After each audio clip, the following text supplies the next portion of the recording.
The southern border is being overwhelmed, yet Biden is ordering Arizona to unplug the border and preventing local leaders from declaring emergencies.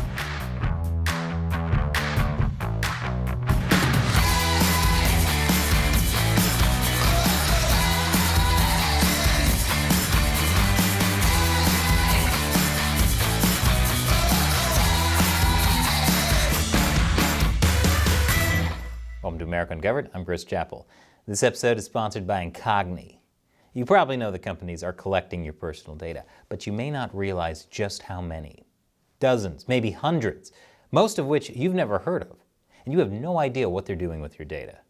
Incogni helps you stop them. I'll explain more at the end. Well, the midterm elections are coming up, and a lot of issues are dragging down President Joe Biden and the Democratic Party. Inflation, gas prices, and the LA Dodgers getting knocked out of the playoffs. I mean, that's not the Democrats' fault, but they're in charge, so they're getting blamed for it anyway. Another big issue is the southern border crisis. And on that topic, Arizona Governor Doug Ducey and the Biden administration have gone into a bit of a feud recently. The thing is, under the Biden administration, there have been record-breaking border crossings and a lot of death and crime along the way. Not the type of thing you'd want voters to think about during an election. Unless you're a Republican, then you'll find a way to slip it into any conversation. What can I get for you, sir? I don't know, the menu is just so overwhelming. Just like immigrants are overwhelming border towns. One way the Biden administration is trying to address the border crisis is by resuming Trump-era construction of the border wall. Oh, wait. According to PolitiFact, it's not resuming construction on the wall. It's closing gaps. What's the difference? Well, obviously, former President Donald Trump is all about building walls. Biden, on the other hand, is about bringing things together, all in the name of keeping people safe from illegal immigrants.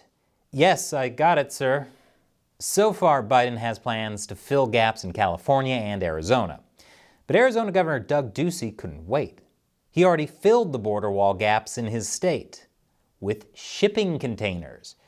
Instead of actually fixing it, he's just putting something in front to cover up the massive holes in the wall.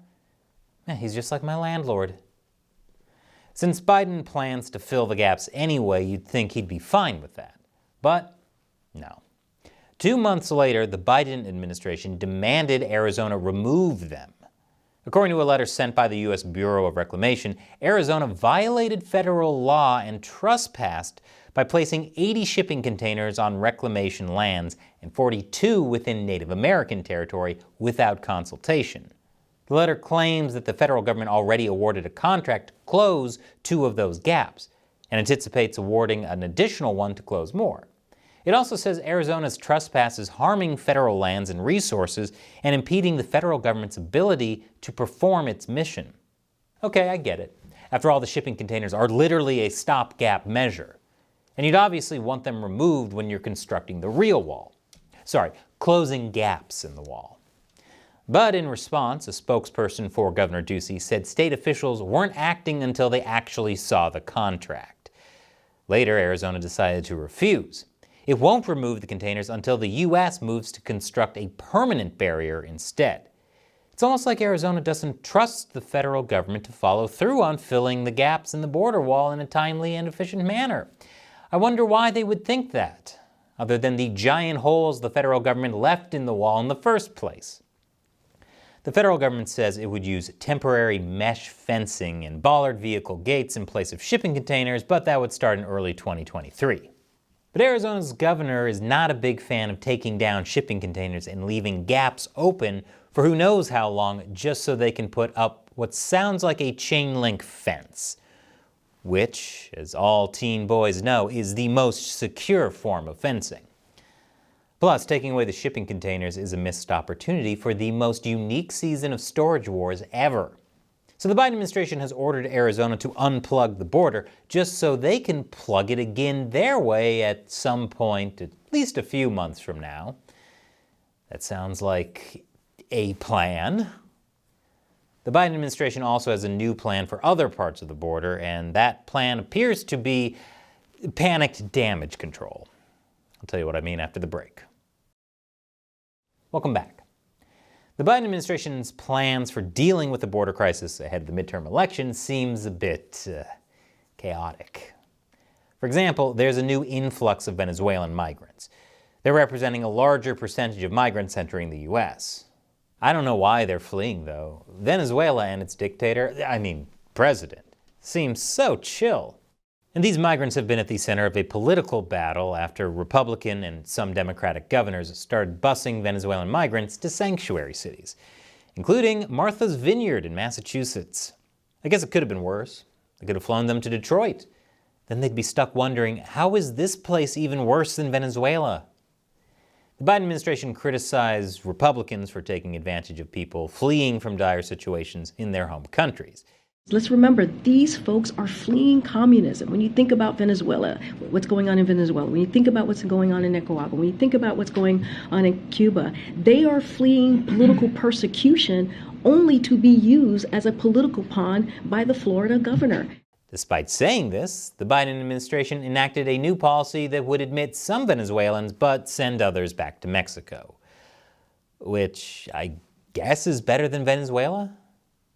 This is part of a deal between the U.S. and Mexico.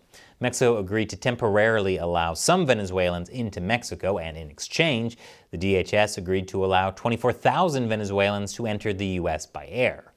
They also must lawfully apply from outside the U.S. and have sponsors. This is, of course, a fraction of the number of Venezuelans trying to enter across the border. Meanwhile, the more than 100,000 Venezuelans already in the U.S. will be allowed to stay and continue to seek asylum. This latest policy is modeled after the one that allowed Ukrainian refugees into the U.S. following Russia's invasion.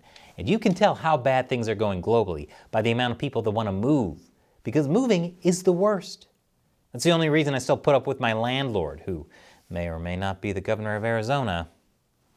According to the Department of Homeland Security, only Venezuelans who have a supporter in the U.S. pass national security screening and complete vaccinations and other public health requirements qualify.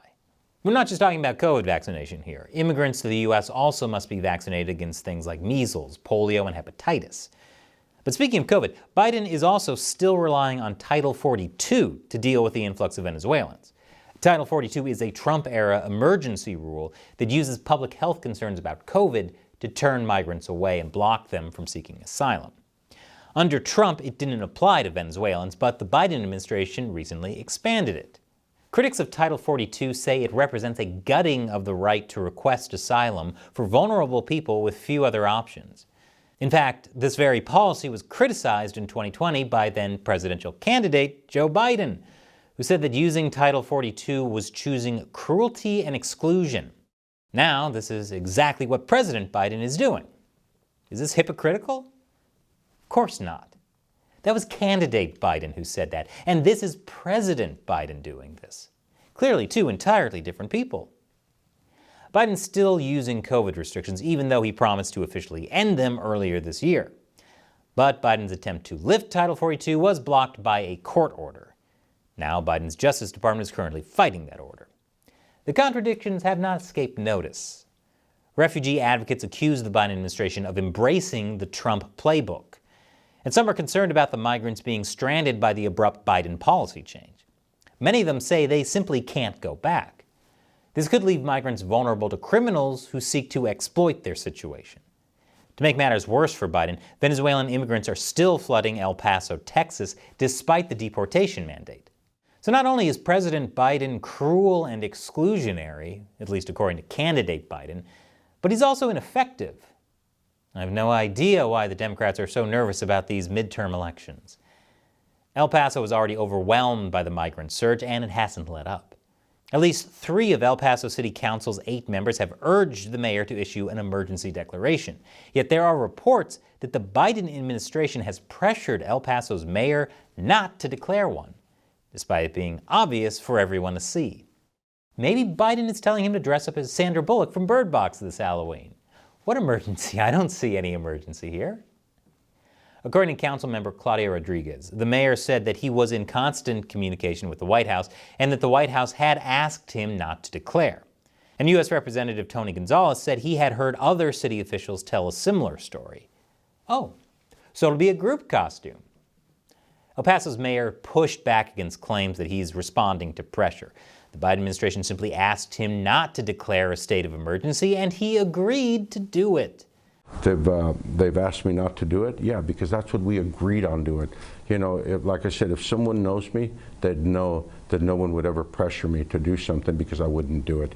Yeah, that's not pressure if you agree with it.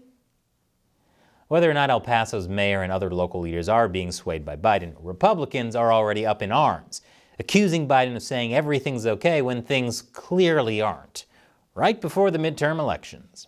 Is the Biden administration that worried about looking bad before the midterms? No. Biden's game plan is full of so many holes at this point, I'm pretty sure Arizona's governor is going to start putting shipping containers against it. And this episode has been sponsored by Incogni. Whenever you do anything online, there's a huge number of companies that collect your personal data. Your name, your email, your home address, your social security number, your student loan history, all sorts of things. What are they doing with your data? Well, they're buying it, selling it, and trading it. Worse, the companies that are holding onto your personal information could get hacked. Earlier this year, the data of 2.5 million student loan borrowers was hacked. That included people's personal contact information, data that could be used in future social engineering and phishing campaigns. This kind of thing is why I signed up for Incogni. When I signed up in February this year, I discovered there were 76 data brokers that potentially had my private information. Since then, that number has grown to 134. Fortunately, Incogni has been working hard to force these companies to delete my data. 8 months after signing up, Incogni had already gotten my details removed from 58 of these data brokers, with 76 more in progress. And I still haven't had to do anything after signing up. So get your data taken offline using Incogni. Click the link below or go to incogni.com/uncovered. The first 100 people to use the code UNCOVERED will get 20% off. Get your personal data off the market with Incogni. Once again, I'm Chris Chappell. Thanks for watching America Uncovered.